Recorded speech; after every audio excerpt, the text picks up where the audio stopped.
Namaskar and welcome to this exciting episode of Sattology, debunking mythology. Sat means truth, logos means a study or science, Sattology means a science of truth or study of truth.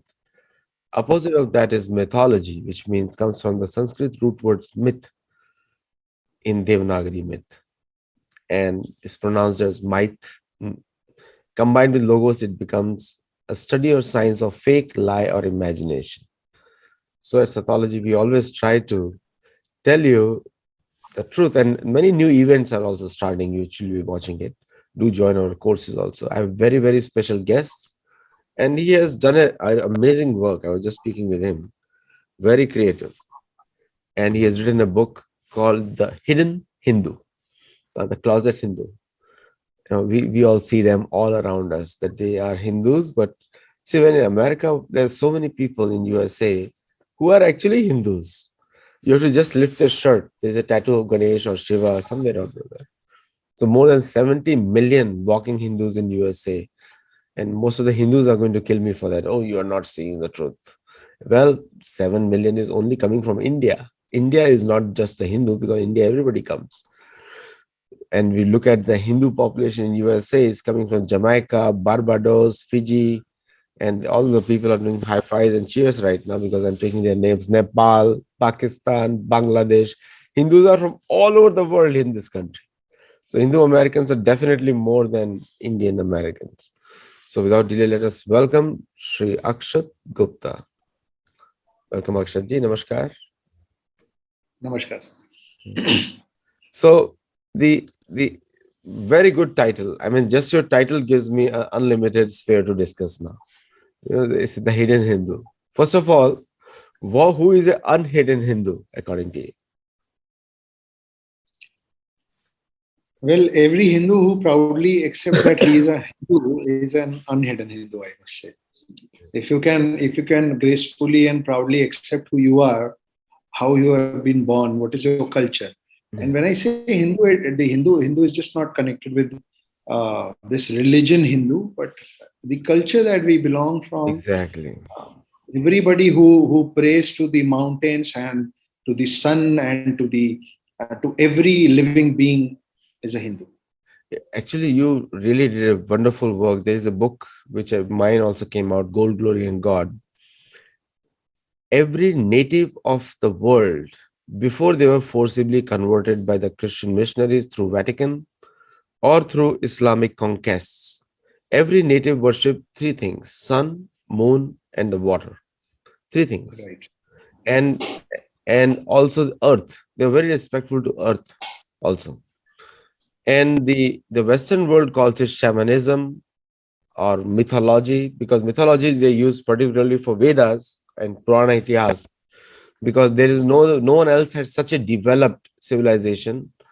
I mean, Hindu civilization was more developed than anything Western world has ever seen. Even I they would were. like to add on something to that. Please, go ahead. So हमारे हनुमान चालीसा में दो श्लोक है, दो line का एक श्लोक है, where we are trying to explain that Lord Hanuman, he thought that sun is a very tasty fruit, and he flew towards it to consume the fruit. वो परभानु वाला जो line है in Hanuman Chalisa, that has actually given us the distance between Earth and Sun. Now, after ages and ages later, when NASA calculated the mathematical distance between Earth and Sun, what came to be was very, very close to what is written in Hanuman Chalisa, like very, very close. And it cannot just be a trick. It was a science. We were developed. I don't know how they used to calculate it then, but the fact is they somehow calculated it. Same goes with there would have been a day, I don't remember the date, but I'm sure there would have been a date when NASA created this giant, huge telescope, the advanced one, which told us, also the satellites, which told us that this solar system and there's this sun in between, and then there's 9 planets revolving around the sun, and this whole galaxy is called, this part is called the solar system. But we need to think, we really need to think, all of us, कि जिस रोज इन लोगों ने when the day when they said the solar system, Was it after that we created the word Saurya or was our Saurya word much before solar system? We have been praying to these nine planets since eons, much before the NASA was created. Forget the advanced telescope. We have been worshipping these nine planets. Somehow we knew with our naked eyes or with some kind of science, ancient science that you and I we don't understand today. We somehow knew that there are nine planets. There was a time in Western countries when somebody was killed only to suggest that the earth is round. He was hanged, and this is a fact. This is a part of their history. But since before that, the Hindi, the Sanskrit and Hindi word to geography is bhugol. Bhu means land, gol means round. So we somehow, much before all of these people, we knew that the earth is round. So yeah, there's no doubt that we had our own ways and our own science to. Well, there's this Purana written, Vimana Purana, which talks about how aircraft can be flown using mercury, because mercury goes light when heated. Now, do you think that we could understand the mechanism of a flying craft without understanding gravity? Of course not. So we had the understanding of gravity before Newton, because Vimana Purana is written thousands of years before Newton was born. Nobody can plan to fly something without understanding the gravitational force. This is just a few. I can go on, but let's come back to other things that we can talk on this. No, you did a very creative work. I would like to readers to read this book because I have not read it, but I will be very honest with all of you. I'm meeting him for the first time. And the way he described the book to me, that it's a fictional account of a non-fiction principle, and which is a very beautiful way of putting it out, because sometimes we understand things, sometimes being indirectly told gets into the mind, like a when a mother-in-law tells his daughter-in-law something, he tells his daughter, and the daughter-in-law Yeah. gets the message. And somehow, as a followers of Veda and Purana, we are technically called Hindus because of geographical position. uh, but when we are told our story from the third person point of view, then it appeals to us because this is our story. We all know we can identify ourselves there. That's a beautiful way of narration, actually. Now, what my question to you is, how did you come with the word the hidden Hindu? Okay. So this has directly to do with the plot of my book. I will keep it as crisp and precise as I could. In my story, there's this man who's caught in. He's an aghori. I hope our listeners understand what an aghori is. English में उसको vagabond बोलते हैं. They are another clan of Shiva devotees, and this one of these Shiva devotees is caught, who is claiming to be on the face of earth since Satyuga, the first yuga out of the four, who's claiming to have met Lord Ram, Lakshman, and Hanuman in the second yuga called Treta Yuga, in the Yuga of Ramayana, and who's claiming to have personally met also Lord Krishna, Balram, all the Pandavas and Kauravas in the third yuga called Dwapar Yuga.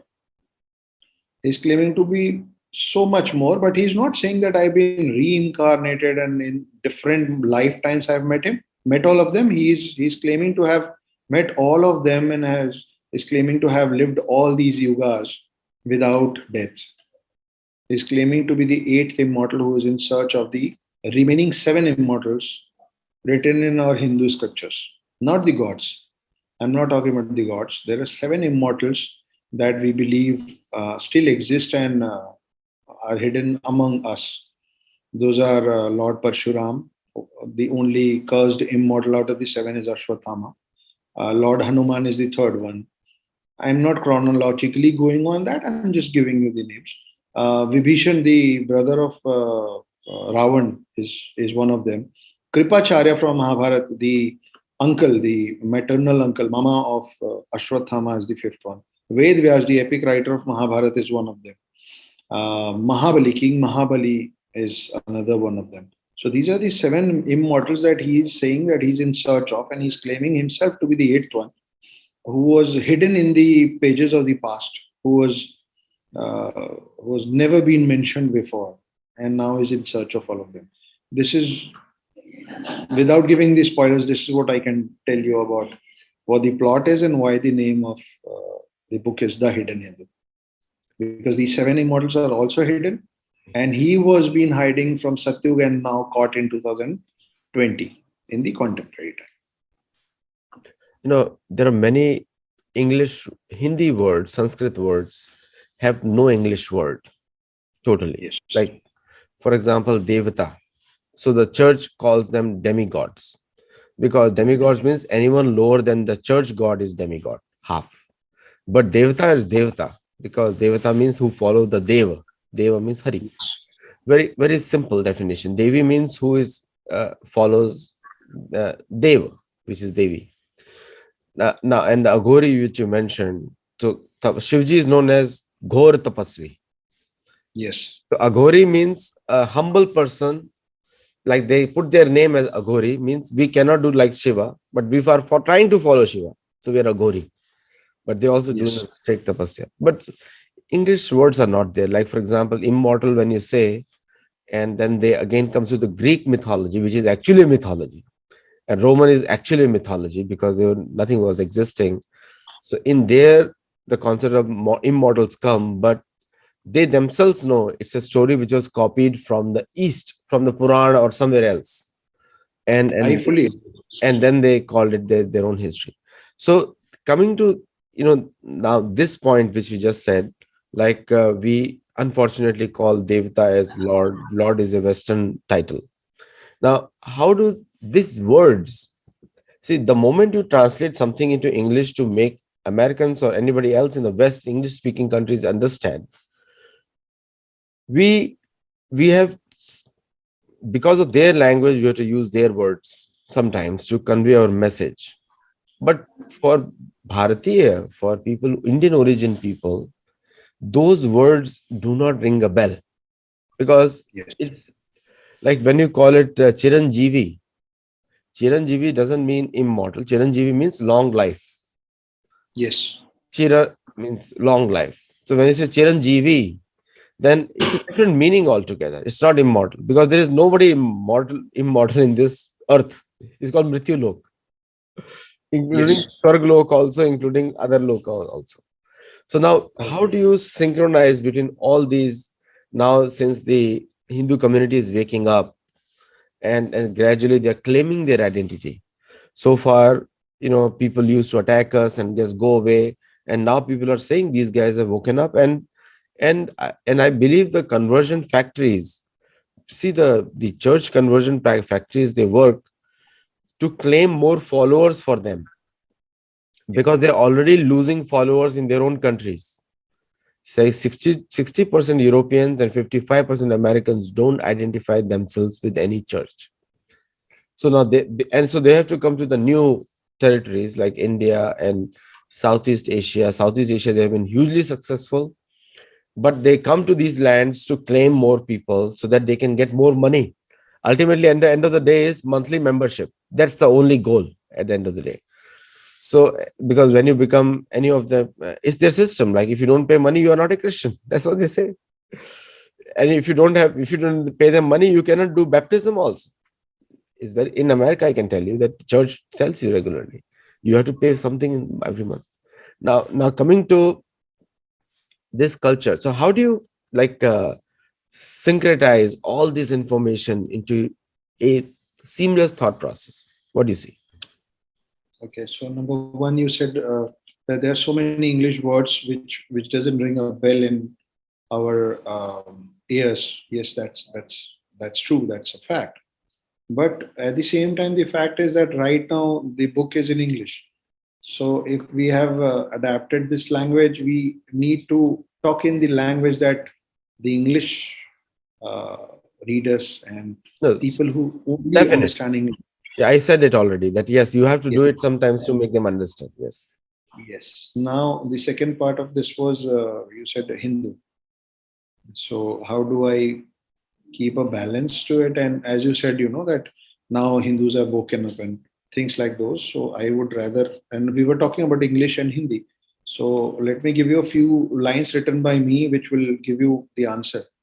Which says कि रुद्राक्ष की माला में भी मैं हूँ, कृपाण कटार और भाला में भी मैं हूँ, श्वेत भी मैं हूँ और शुद्ध भी मैं हूँ, विरुद्ध हो मेरे तो युद्ध भी मैं हूँ, तुम्हारी रगों में बहने वाला खून भी मैं हूं, तुम्हें कह के मिलेगा जो वो सुकून भी मैं हूं, कि इस धरती का मैं केंद्र बिंदु हूं, प्रणाम मैं हिंदू हूं, चिता की अग्नि, गंगा का पानी, कब्र की मिट्टी और लोबान भी मैं हूं, पीर फकीर अली वली सियावर राम का हनुमान भी मैं हूं, भोला हूं सरल भी, तुम्हारा मित्र भी मैं हूं, घोल भी दूं तुमको और घुल भी जाऊं तुम में, कुछ ऐसा चरित्र भी मैं हूं, इस धरती का मैं केंद्र बिंदु हूं, प्रणाम मैं हिंदू हूं, प्रणाम का भाव भी मैं हूं, आक्रमण का घाव भी मैं हूं, स्थिर शांत इस धरती का हर एक प्रांत भी मैं हूं, सहनशील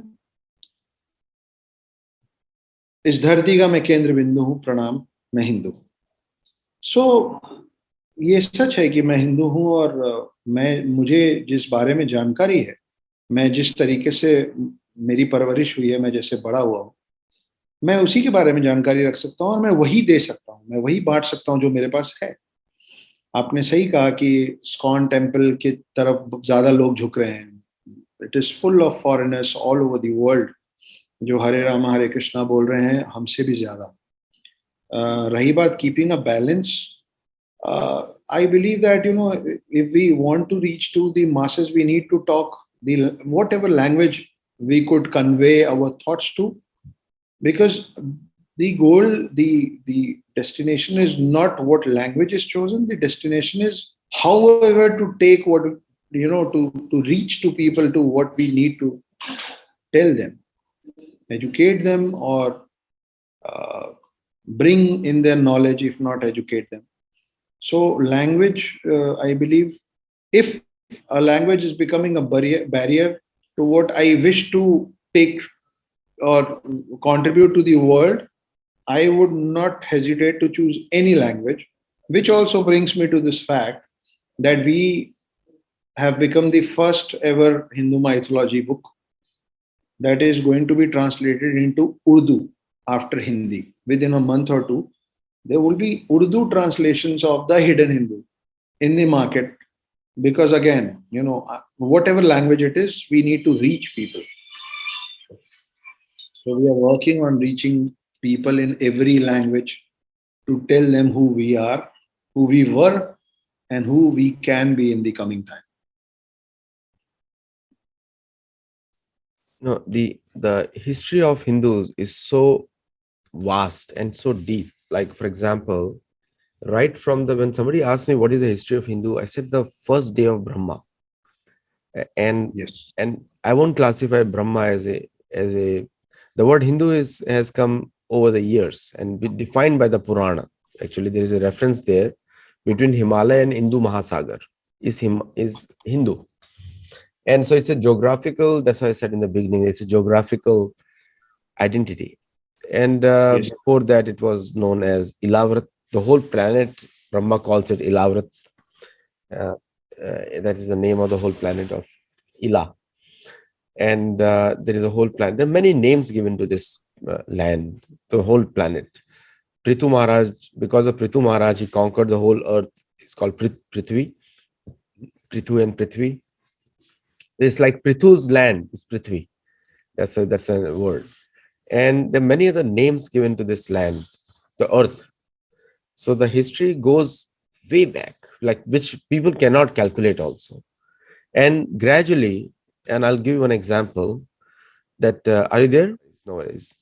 So anyway, I'll repeat the question that the Please. history is so old, right? Coming from Brahma and coming down, and gradually the whole world is pointing to that. There was a very beautiful study by Graham Hancock, and he's a very old writer. And so I don't agree with him. I'm going to do a show on him. I don't agree with him.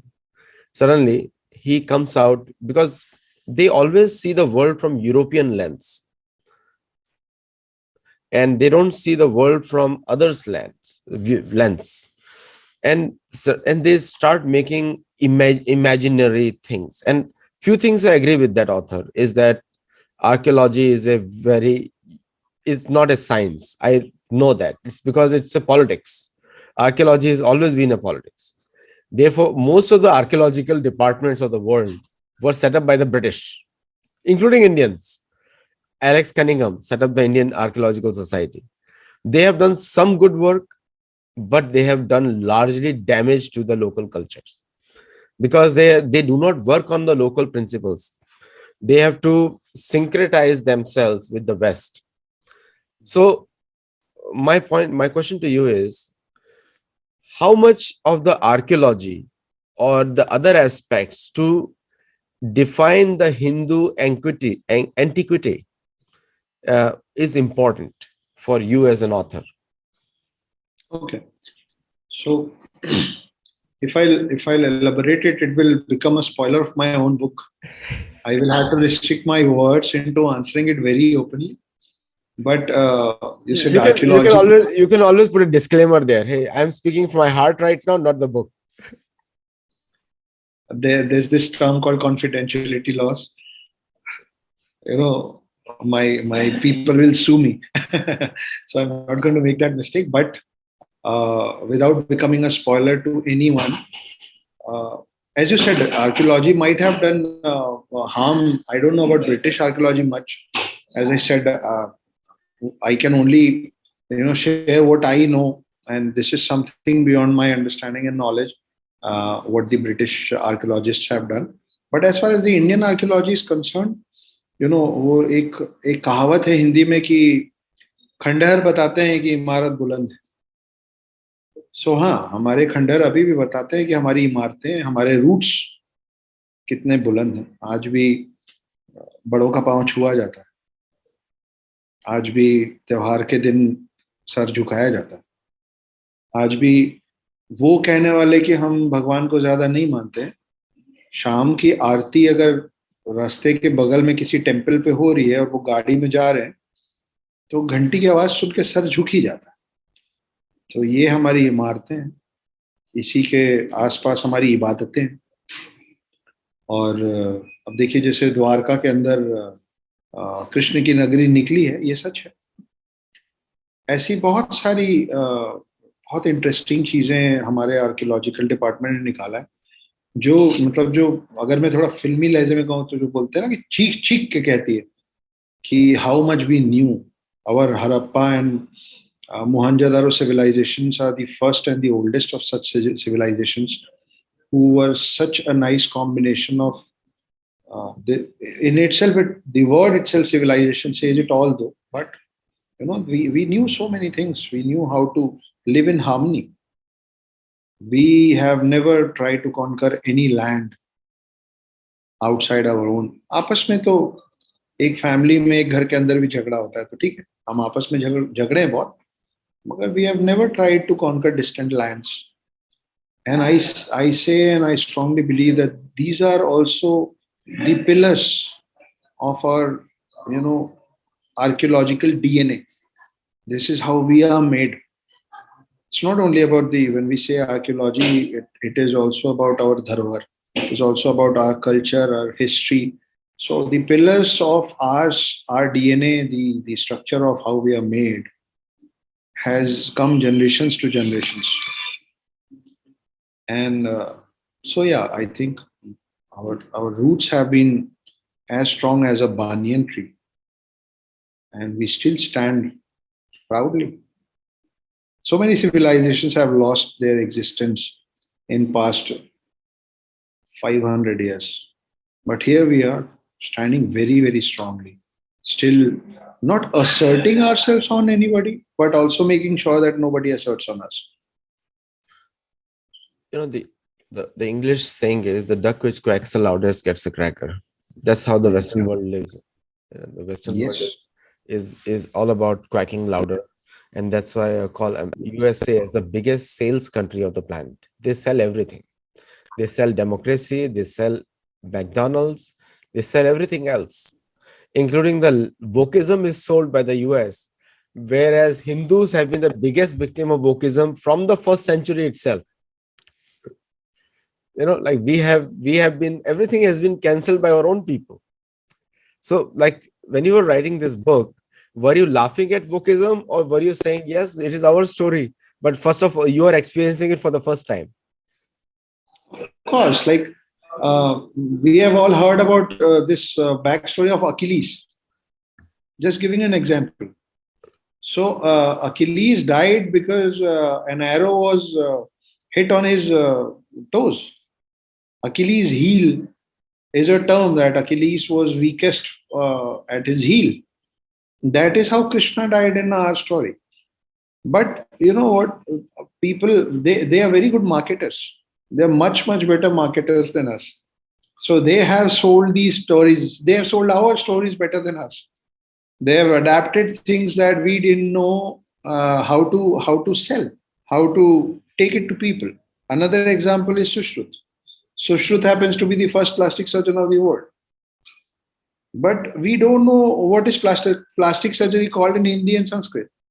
So Sushruth wrote these books called Sushruth Samhita, which was later translated into Arabic, Persian languages, taken to Arabic countries, then translated to English, taken to US and other European countries, and came back to us becoming plastic surgery. And we were super happy. So you are absolutely right when you say that they are very good. They can sell anything, and we are still learning. But original remains original. You cannot. You can make a lot of substitutes out of it, but we Greek mythology. If you'll go, you'll see this god of thunder. Who is god of thunder if not Indra? You know. So you will find a lot of similarities. The weak body parts to different demigods has been, Kans had a weak body part, Duryodhan had a weak body part, Achilles and Krishna I just mentioned.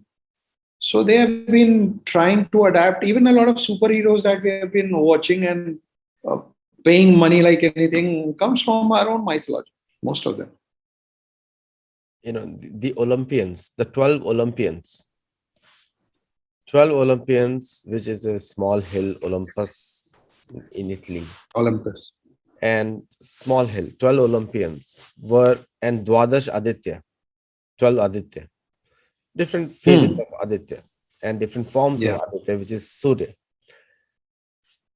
easily metaphorized into 12 Olympians. And there is a global Olympics nowadays. Olympics was to capture the, all of them had individual qualities. One could run, one could jump, one could fly.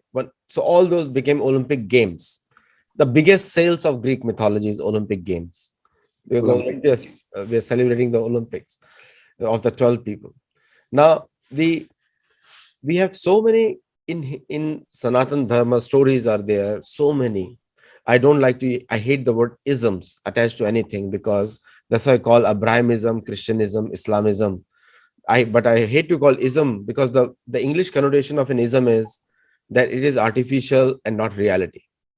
Now, so when it comes to Sanatan, there are so many interesting stories. Like the most, I would call it the richest love story ever written for a human is Nal and Damayanti, which is a non-fictional account of a real story. No one can touch it. Like no Bollywood movie, no Hollywood movie can touch that love story, Nal and Damayanti. So, like, Anand sir has recently done a book on it. who? Anand Neelkantan has recently done a book on it. Yeah, Aditya. I'm sorry, Devdutt. I think Devdutt sir. I'm a little confused. Well, mythologists, I don't trust Devdutt on this. Mythologists, we don't trust, because person who says I'm a mythologist, that means how can I give him a truthful certificate? But anyway, Okay. Mahabharat writes it. Mahabharat, this story is told to Yudhishthir. By that, Yudhishthir asks that, is there someone more unfortunate than me?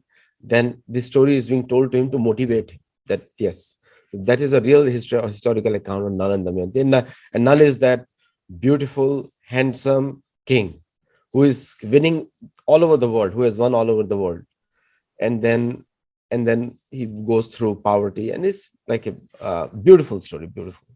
Mahabharat, Vyasdev has written it. So the the question to you is, Like when we talk about the Hindu culture, there are a lot of Hindus shy because they go through convent schools. Now, India has around, somebody had calculated, around 3 million schools total, out of which 65,000 are convent schools or associated to convent schools. And these convent schools are meant to create Christians. Only in the Indian context is that more convent school students become a stronger Hindu than the convent Christian school, actually. The purpose, we destroy that purpose also.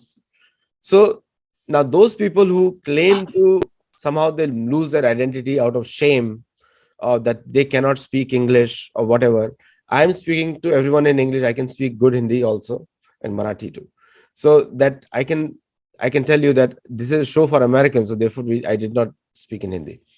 So the point is, why Hindu has to be ashamed of their own identity, or what is the reasons which has caused that? See, two things again. First, you said you don't like saying ism. I fully agree. Let's call us tattva. We are That made of that's right. tattva. Yes. So let's say Hindutva rather than saying Hinduism. We are made of tattva. Secondly, I don't think that any Hindu is ashamed of saying himself a Hindu just for the sake of that he's a Hindu. The way we have been taught our history, the real glorifying history has been hidden behind the curtains of all the fake stories of or the recent abduction of our culture since last 2, 3, 400 years. First the Mughals, then the Britishers. So we have I come from a convent school. My first 6 years of education has been in convent school. Every day morning when I used to reach the school, it was mandatory for all of us to stand in line, go in the churches of that place, and oh holy God, and bless the soul and all those things. I said it for good 10 years of my age. So it is the coming generations and our generations who have young kids. It becomes our duty to tell them the real things. And I will not blame Christians or I will not blame Mughals uh, because I think they were not trying to, and I am not playing secularism card at all. Please don't misunderstand me for this. They have tried to glorify their own religions. And it tends to happen that when you try to glorify yourself, you need to pull down the other. अगर दो लोगों में आप जाइए, आप पाकिस्तान की किताबें पढ़िए, उसमें आपको पता चलेगा कि both the wars between India and Pakistan, in their books they have won. But the fact is that we have won. So if you get to meet a Pakistani, he will say कि you are lying. We won those wars. Same is the case. The Christians came here and they try to glorify their religion, trying to create a supremacy among us. And we very graciously accepted their dominance. Not because we were tired or we were afraid, or it was just that this is who we are. We let people take things from us just like that. But now I'm really happy that in the era that you and I were talking, things are changing. We know so much about Gauri and who not, but abhi Prithviraj Chauhan karke film aa rahi hai Akshay Kumar ki.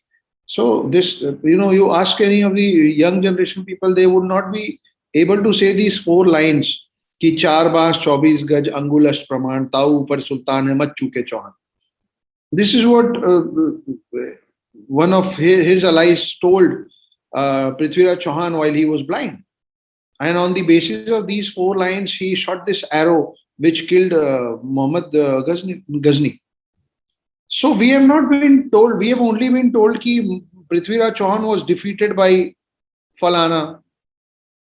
But we have never been told that after his defeat, before his defeat, there were 13 times, 1-3, when he defeated and let him go. He did not capture him, he did not kill him, he just freed him. Go, try again. The only time when he won over Prithviraj Chauhan, he blinded him and he captured him. But yet, Prithviraj Chauhan was the one who killed Ghazni before dying. So who won? Us. This is something which has been filtered, and semi stories are given to us only of our defeats and our fights among ourselves and all those things. They were trying to glorify their own clans. In the trial of glorifying themselves, they have put us down and we have let ourselves down. But good that things are changing. We are vocal about who we are.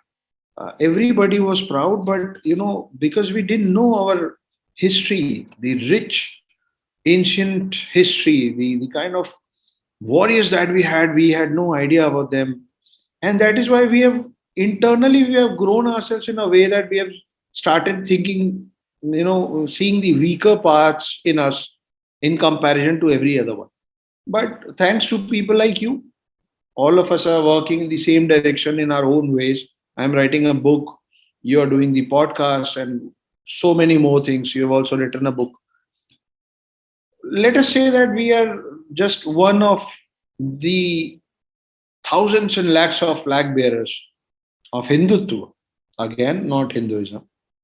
We are not against anybody, but विरुद्ध हो मेरे तो युद्ध भी मैं ही हूं.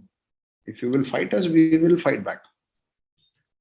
No, I have written 10 books. My 11th is coming out. Two are sold in India, which is the global footprint of Ramayana as well as the Yudhishthir Pran of Dharma. 11 बहुत अच्छा अंक है. And the latest one is coming out, the famous five shortly, on the Pandavas. So everyone will see that. On Sattology, if you search on Amazon, you'll see all my books. And please get Akshat Gupta's book, The Hidden Hindu, because that's the purpose of Can this. I show the cover? Yes, please. Can I show the cover? Yes, please. Yes. So this is the Hidden Hindu Part 1. We are working on making it a 3-part film also. This is from Penguin, and it is ranking 1 in Amazon right now. So yeah, everybody who's reading it are loving it. It's not a very thick book. It's not a very expensive book, and the English taken is very very simple because we were very clear that while reading the book, people should read the book and not leave the book in between to read the dictionary.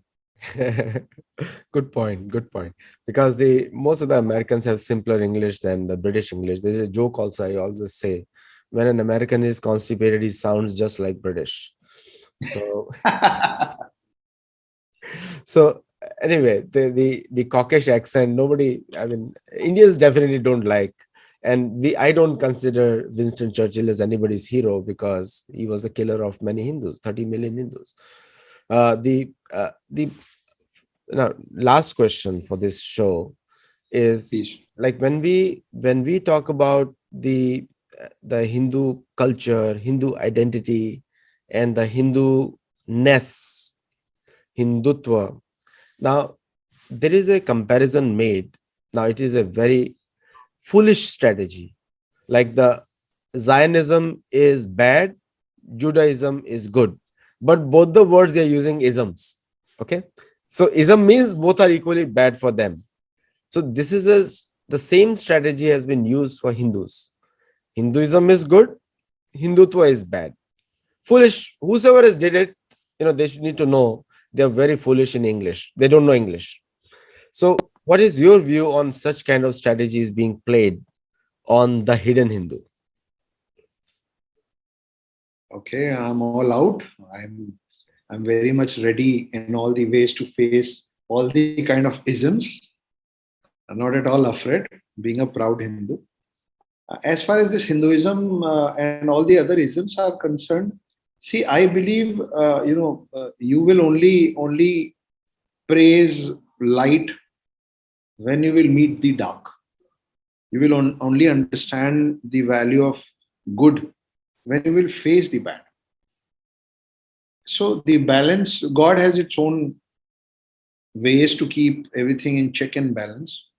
I believe that they are as much important as we are, because Ravan once said that it was important for me to get birth and become the ugliest of all in terms of my deeds, so that Ram can become Ram. Everybody has a purpose. Maybe their purpose is to wake us up. We might have been sleeping at these things the recent past or 50 years or 70 years have not been happening, and we would have still be sleeping. So वो जागते रहो, so they are the night watchmen. Let them do their work so that we don't fall asleep again, losing ourselves in the way we have lost everything in the last 100 years, 200 years. We need to gain a lot of things. The dream of Akhand Bharat, getting 370 done, trying and getting the remaining part of Kashmir and everything else. It is not about against any religion. It is about we are only asking for what is ours. We are not going to sabotage anybody else's right, but we have got all the rights to fight for our rights, and that's absolutely that's that. True. Good point. Because instead of focusing on somebody else's bad, which the Europeans have done, or turning somebody's good into bad, which Europeans have done, we have to focus on ourselves, because Europeans are discovering that the biggest experiment has been done on Europeans and Americans. Everything junk has been sold to them, nothing real, including their philosophy, and that's why they have to go through enlightenment phase again and again. They are good adapters, sir. They are good adapters. We are good creators. They can only adapt what we can create. That's true. That's true. It also shows that when you are in your original mindset, you can create more innovation than people who are not in their original mindset. Like Yes. in India, we call it jugaad, and that means small modification, but it works, and that's what Right. innovation is all about. So the only part we are missing is a packaging aspect. Other than that, most of the Indians have higher intellect in any way. Now, coming to the last question, and the entrepreneurship or the new ideas. Now, India is the number three in the world today. Probably it will be number one shortly, if when we stop counting in dollars. That in terms of innovation and new products and new technologies, and all this change has come since 2014. Why not before that? Uh, See, we were talking about waking up and sleeping. We are those people who always want a whistleblower. We are the ones who always want a push. And Hanuman हमारे इतने पूजनीय देवता हैं, उनको भी जगाना पड़ा था. उनको भी उठा के बताना पड़ा था, सुनो तुम कौन हो. Identify your powers. Ram did not go to kill Ravan until unless something wrong was done to him and his family. So this is who we are. We stay and we are very patient people. We keep on waiting for our chance, for our times. It is very, very important for all of them to keep blowing the whistles for us, so that we can keep doing what we are doing right now.